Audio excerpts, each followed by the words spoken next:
And when I met with him, I asked if he would hold a town hall, and he told me that a town hall would only diminish democracy. Welcome, Miss Gretchen Shirley. This is our first virtual installment of Pizza and Politics, and unfortunately, there's no pizza here today. But we just wanted to start off and ask, how do you feel about pineapple pizza? I'm vegan, so as long as it's vegan pizza, I'm very excited about it. Okay, so I guess we'll just get started. How did you first get involved with your district? Oh goodness. I grew up in this district, and then I lived in the city for a long time. I went to NYU for undergrad and grad school, and we moved back out here when our first child was a year old, and it was a very unusual time, and it, it was hard moving back here. There were a lot of Trump supporters, I have to say, and we were in the middle of the election, and I wasn't expecting Trump to get elected, to be very honest. I had a 1-year-old when I moved back out here. I had a second baby, and I remember sitting there with 2 children watching the election, and literally the day after, I reached out to the local Democratic Party, and I had been very involved in politics in the city. I was a county committee member, and I called our local party, and I said, "What can I do? How can I get involved? Put me to work." Nobody got back to me. I kept calling, kept emailing, kept really trying to figure out what to do, and there was no local infrastructure, and no one got back to me. And so I guess it was January, right after the election, I started an indivisible group. I started New York Second District Democrats, and I started organizing the way that the local Democratic Party should have been organizing. And literally, there was an executive order every day. So every day I was writing action items and action alerts. And then, I mean, Peter King had been my representative since I was 12 and has always been a horrific representative who had always voted to hurt working people in our district and across the country. And I knew about him, and I had been following him for all those years. And he came out in support of the Muslim ban, and it just infuriated me. And I remember I reached out to a bunch of groups across the island, and I said, "We have to have a protest." And we organized a protest. And I remember calling his office that day and saying, "I'd like to come in and speak with you." And they told me to come in at 3 o'clock in the afternoon, and they locked the doors and sent the staff home by the time I got there. And we had our protest. We had 400 people march, and he later agreed to meet with me, but only because we had 400 people march outside of his office. And he told the press that he met with a leader of a resistance group, not a constituent. And when I met with him, I asked if he would hold a town hall, and he told me that a town hall would only diminish democracy. So I ended up organizing a town hall for him, and I had a 6-foot cardboard cutout of Peter King, and we held a town hall. We had hundreds of people show up, and he refused. And that is kind of how it all started. And then we just kept organizing and really looking for a good candidate to run against him. And there was it was not my intention at all to run. I had a 1-year-old and a 3-year-old. There was that was not what I was thinking I'd do, but it all kind of evolved from there. So, what would you say is the most rewarding part of public service, and vice versa? What would you say is the most challenging? There are so many people who can't get their voices heard. There are so many people who don't know how to get involved and don't have the time because they're working 3 jobs to put food on the table for their family. So to get to be a voice for those people, because there are too many representatives in Congress and frankly at every level of government who really only care about themselves and making more money for their rich donors. And that's not what politics is supposed to be. Politics is the most personal thing you can think of. And people don't realize how personal it is. Politics and policy is literally how we make lives better for millions of Americans. And the most basic level, it's supposed to be about helping people. The worst part of running for office, the worst part of serving in office is the amount of money that you have to raise. More than half of our representatives are millionaires, and it's set up that way to keep working people out.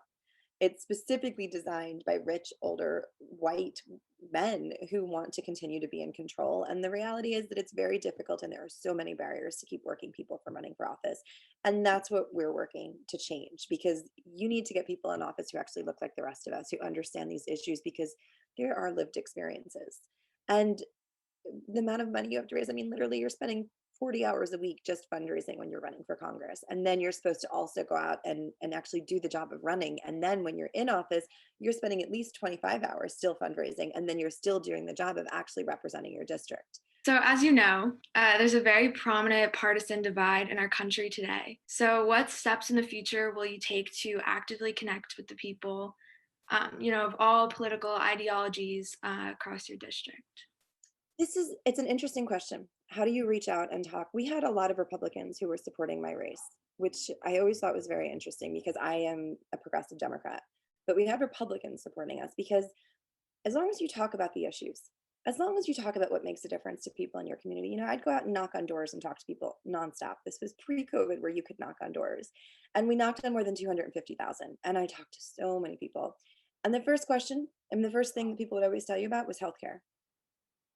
Health insurance does not work in this country. So you talk to people, and it could be people who, Republican as possible, would not support Medicare for all, but they still can't afford their prescription medicine. They still can't afford their copays, and they will talk to you about health insurance. And half of the people in this country who are in bankruptcy are there because of medical bills.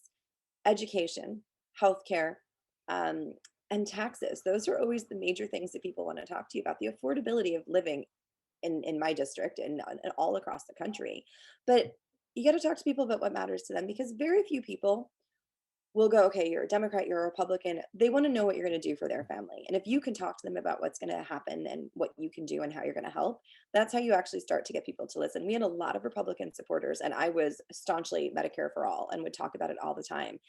Politics is different now because we just had Donald Trump.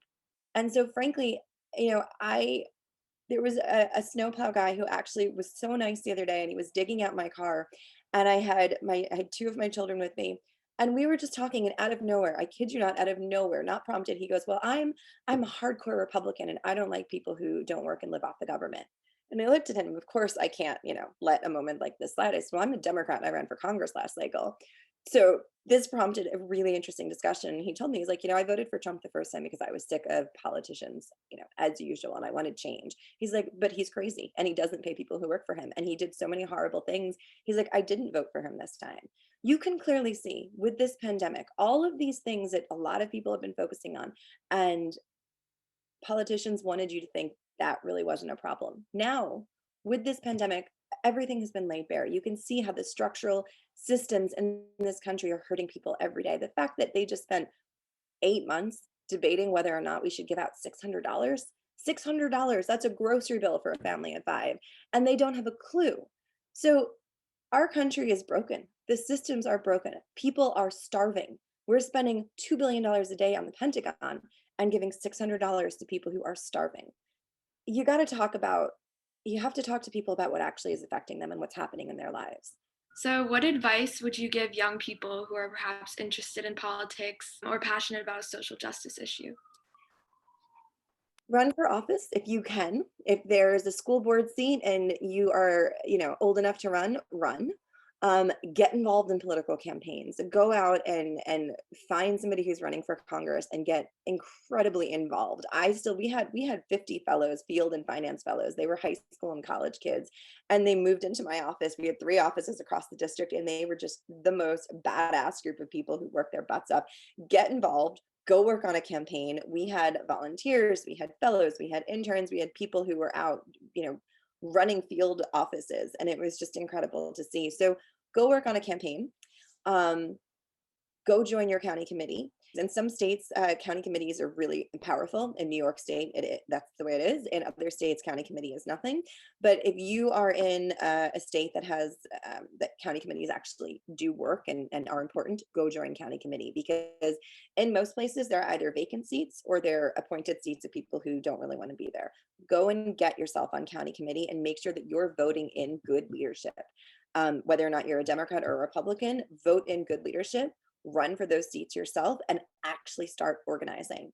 Too many young people don't understand that you can get involved right now and you don't have to wait, and you can make a huge difference. So that's what you should tell everybody to do. How are some simple ways that students like us can get involved while still keeping up with their busy schedules? Go volunteer on a campaign. That is, when I was your age, I was not volunteering on campaigns. I will tell you that. I was always involved in politics. I was the first person out there protesting the war in Iraq. I was organizing student groups and all of that, but I actually didn't work on campaigns. And I think the thing that was the most exciting to me and that I was most surprised about was my congressional campaign was run by a bunch of 20-year-old kids. And somebody asked me one day and they said, what did I give up? And I said, I gave up my entire life to a bunch of 20-year-olds. Like, that was the reality of it. My campaign manager was 24 years old. My finance director was 23 years old. And they had They had people, I came in one day and there was a college student who became one of my closest friends. It was just wonderful. And she literally was sitting at my desk one day, not my desk, but the desk when you walk into the office. And she was sitting there and she was all of a sudden organizing all of these volunteers to go out and knock on doors. And she became like the best field fellow. You can go and you can get so involved. And all of my staff members are now moving up and running other campaigns, and people who were field organizers are now running other people's campaigns. You work a couple cycles and you literally, that's how you get involved in politics. If you want to work on campaigns, if you want to run for office yourself, I will tell you that I don't know a lot of people who actually work behind the scenes and run campaigns and then decide they want to run for office. Usually they don't after that. But it's just amazing to see how many young people are running these campaigns.